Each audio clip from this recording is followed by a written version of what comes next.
উপদেষ্টা আসিফ মাহমুদ কুমিল্লা মুরাদনগরে এক ধরনের মাফিয়া তন্ত্র কায়েম করেছে। আপনারা দেখেছেন যে যারা জুলাই এবং আগস্টে খুনি হাসিনার বিরুদ্ধে আন্দোলন সংগ্রাম করেছে, তার পূর্বে খুনি হাসিনার বিরুদ্ধে আন্দোলন সংগ্রাম করতে গিয়ে একাধিকবার জেলে গিয়েছে, তারা গণ অভ্যুত্থান পরবর্তী সময়ে দুঃখজনকভাবে তারা জেলে রয়েছে।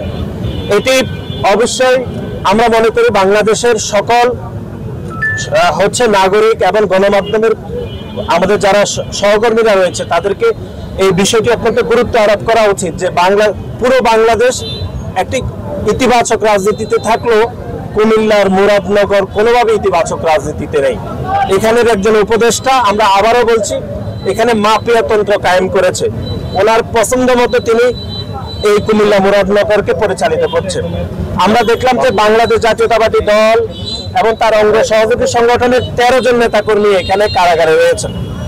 এবং আপনারা লক্ষ্য করবেন আমাদের মুরাদনগরের ছাত্র দলের সিনিয়র যুগ্ম আহ্বায়ক নাজিম উদ্দিন, তাকে গ্রেপ্তার করার সংবাদ শুনে তার মা হার্ট অ্যাটাক করে মৃত্যুবরণ করেছেন। এবং এর বাইরে যুব দলের সিনিয়র যুগ্ম আহ্বায়ক মুরাদনগর থানার মাসুদ রানাকেও গ্রেপ্তার করা হয়েছে। স্বেচ্ছাসেবক দলের সিনিয়র যুগ্ম আহ্বায়ক ফারুক আহমেদ বাদশাকেও গ্রেপ্তার করা হয়েছে। এখানে এক ধরনের একটা মিল দেখবেন যে এই তিনটি সংগঠনের সিনিয়র যুগ্ম আহ্বায়ক যারা, তারা জেলে রয়েছেন। এবং আসিফ মাহমুদ যে গাদ্দারি করছেন, বিশেষ করে খুনি হাসিনা শেখ হাসিনা সময় যেরকম আমরা দেখতাম যে গাদ্দারি, সেরকম তিনি গাদ্দারি করছেন মুরাদনগরের বিভিন্ন মানুষের সাথে। এবং আরেকটি বিষয় লক্ষণীয় যে মুরাদনগরে যারা গত 17 বছরে প্যাসিবাদ কায়েম করেছে, সে আওয়ামী লীগের কোনো দোষর কিন্তু আজকে কুমিল্লা কারাগারে একজনও নাই। তারা প্রকাশ্যে মুরাদনগরে ঘোরাফেরা করছেন, জনাব আসিফ মাহমুদের বাবার সাথে তারা বিভিন্ন ব্যবসা বাণিজ্য করছেন। অথচ গত 17.5 বছর ধরে যে রাজনৈতিক কর্মীরা খুনি হাসিনার বিরুদ্ধে আন্দোলন করেছেন, বারবার জেল খেটেছেন, তাদেরকে 5 তারিখের পরে গায়ের জোর দিয়ে তাদেরকে আবারও জেলে প্রেরণ করা হয়েছে। আসিফ মাহমুদ এখন উপদেষ্টাই রয়েছেন। আসিফ মাহমুদ কিভাবে নির্বাচন করবেন? কিন্তু অনেকে বলছেন যে আসিফ মাহমুদ নির্বাচনের অন্তত বলে আসলে, তফসিল ঘোষণা করলে তিনি নাকি তার দল থেকে পদত্যাগ করবেন। এরকম একটা উপদেষ্টা নিয়ে কিভাবে এই সরকারকে আমরা নিরপেক্ষ বলবো? আর আপনি যেহেতু বলছেন যে এখানের ভারপ্রাপ্ত কর্মকর্তার বিরুদ্ধে অভিযোগ হয়েছে, অভিযোগ তো শতভাগ সত্য।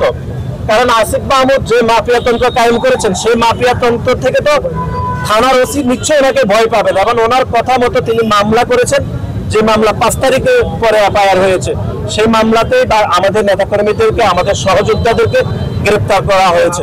সুতরাং কুমিল্লার মুরাদনগরের থানার ওসির বিষয়ে আমরা স্বরাষ্ট্র উপদেষ্টার দৃষ্টি আকর্ষণ করছি যে উনি কোনোভাবে নিরপেক্ষ নয়। উনি আসিফ মাহমুদ এবং তার বাবা এবং আওয়ামী লীগের দোষকদেরকে তিনি শেল্টার দিচ্ছেন। অপরদিকে যারা গণতান্ত্রিকামী রাজনৈতিক কর্মী গত 17.5 বছর ধরে যারা মাঠে আন্দোলন সংগ্রাম করেছেন, তাদেরকে হয়রানি করছেন, গ্রেপ্তার করছেন। সেজন্য আমরা গণমাধ্যমের কর্মীদের সহযোগিতা কামনা করছি যে এই বিষয়গুলোতে আপনারা নিরপেক্ষভাবে বিচার বিশ্লেষণ করে সংবাদ পরিবেশন করার জন্য আমরা এটা আহ্বান জানাচ্ছি।